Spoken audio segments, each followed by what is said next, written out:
A cura que Deus realiza em nossa vida passa muitas vezes pela reorientação dos nossos caminhos. A cura pelo pensamento, que somente quando estamos curados do pensamento é que nós somos capazes de encaminhar soluções para os nossos problemas, ou até mesmo para reconhecer que estamos no caminho errado. As nossas enfermidades nos chegam pelo nosso pensamento, sobretudo nos dias de hoje em que nós pensamos tão mal, porque somos pouco estimulados a um pensamento mais profundo, mais abrangente. Tenho dito isso, você já me ouviu falar tantas vezes. É uma característica da pós-contemporaneidade, pós-modernidade, sei lá que nome nós podemos dar a nós neste momento.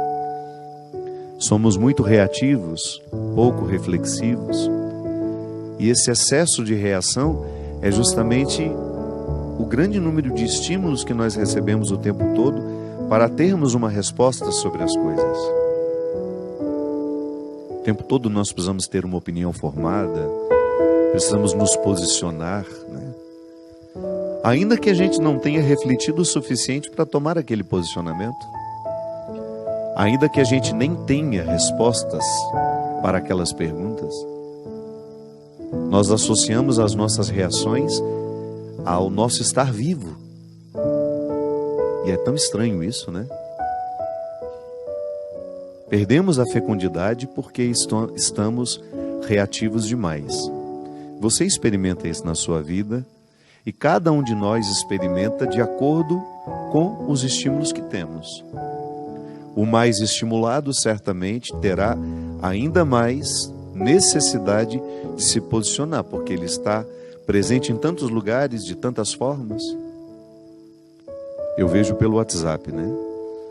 Se você participa de muitos grupos, o tempo todo você é estimulado a sentir raiva, a ficar em paz, depende do conteúdo do grupo, a dizer, a falar, a posicionar-se. E isso vai gerando um déficit dentro de nós. Às vezes nós estamos exaustos ao final do dia e a gente não sabe por quê. É um cansaço mental mesmo de ter dado conta de tantos estímulos, respostas a muitos estímulos. Eu pessoalmente, minha gente, acho que vai ficar cada vez mais difícil nós sermos homens e mulheres fecundos, porque a fecundidade exige o contrário, né? Exige recuo, silêncio, serenidade, tranquilidade, tudo que hoje nós não temos. Eu costumo dizer que nós somos protagonistas de um tempo que nunca houve igual em outro momento da história da humanidade. Nós já tivemos muitos fenômenos iguais, parecidos em momentos diferentes da história. Mas isso que hoje nós vivemos, de termos este excesso de comunicação à nossa disposição, esse excesso de informações, nunca na história da humanidade as pessoas foram expostas a isso. Então nós somos protagonistas de um tempo que ainda não foi suficientemente vivido para saber as consequências disso em nós. Estamos estimulados o tempo todo, temos uma facilidade imensa de nos comunicarmos, de nos conectar com outras pessoas. Os nossos filhos já estão nascendo assim. E as consequências nós ainda não vimos, porque nós estamos protagonizando. Ninguém viveu isso antes de nós para a gente saber o que isso causaria. Nós já sabemos o que o excesso de sal faz na vida de uma pessoa, porque muitas gerações já morreram antes de nós por conta do excesso de sal na alimentação. Nós já vimos muitas pessoas morrerem por causa do cigarro, porque outras pessoas viveram antes de nós. Eu fico pensando, né? Até que a ciência chegou à conclusão, a associação do câncer com o tabaco, quantas pessoas, quantas gerações inteiras morreram sem saber que usar aquele cigarro, fumar aquele cigarro, estimularia células cancerígenas, produção de células cancerígenas.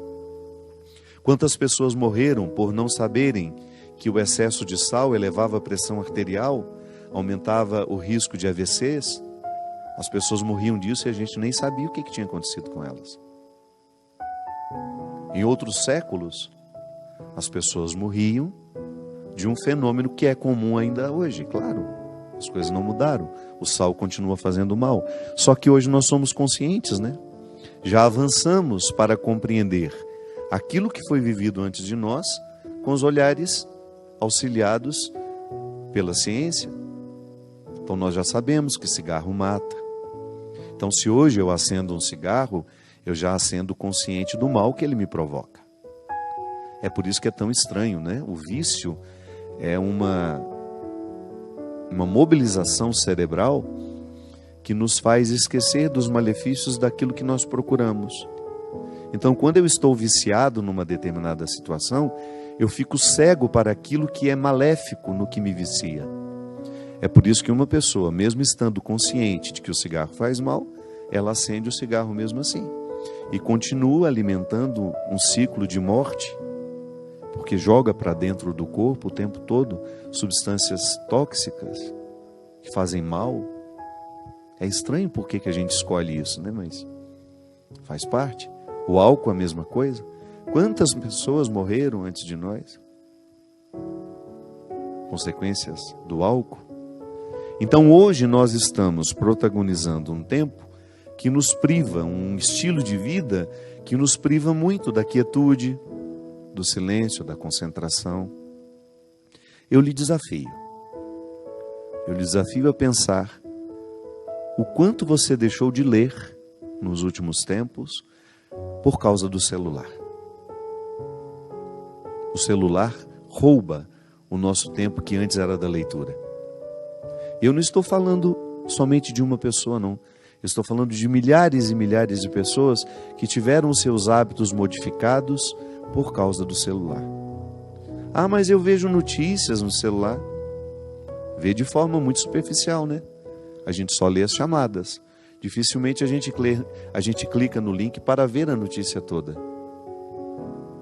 Os livros estão deixando de ser fabricados, as editoras estão falindo, as livrarias estão fechando, o que é uma perda irreparável para a construção de uma sociedade.